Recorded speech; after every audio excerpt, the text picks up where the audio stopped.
सलग 4 दिवस झालेल्या मुसळधार पाऊस आणि इसापूर धरणातून सोडलेल्या पाण्यामुळे यवतमाळच्या पुसद तालुक्यातील गोड बुद्रुक, जगापूर, देवगव्हाण या गावातील पिकांचे अतोनात नुकसान झाले। शेतकऱ्यांचा संपूर्ण खरीप हंगाम वाया गेला। शेकडो हेक्टरवरील सोयाबीन, तूर, उडीद, मूग, भाजीपाला वर्गीय पिके सडून गेली असून ऊस जमीनदोस्त झाला आहे।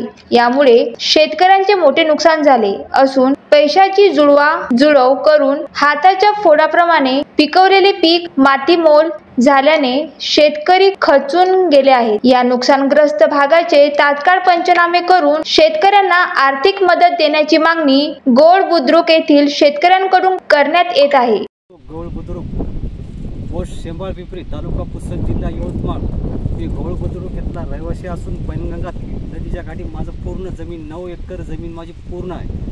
गट नंबर 77 माझे 4 एकर ऊस, 4 एकर सोयाबीन आणि एकरभर हळद असं माझं पूर्ण पीक असं नाबूद झालेलं आहे। पूर्ण सोयाबीन कटून गेलेलं आहे। हळद पण माझी पूर्ण पुरीवर येऊन बसलेली आहे। आणखी कोणी योग्य ती दखल घेतली नाही व कोणी पंचनामा पण माझ्या जमिनीचा आणखी पण झालेला नाही। म्हणून आता योग्य ती कारवाई करून शेतकऱ्याला आत्महत्येशिवाय दुसरा पर्याय नाही। मी सोसायटीचे पैसे काढून पूर्ण ऊस लागवड केली, हळदीचं पण पीक केलं, गरीब योजना करणार होतो।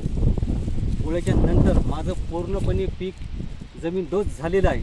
मला आता आत्महत्येशिवाय दुसरा पर्याय नाही। योग्य ते सरकारने व गव्हर्नमेंटने योग्य ती कारवाई करून शेतकऱ्यांना पुनर्वसन करण्यासाठी योग्य ते मोबदला देऊन पुढच्या पिकासाठी मदत करावी एवढीच आमची विनंती आहे। Vidarbha city news, Yavatmal.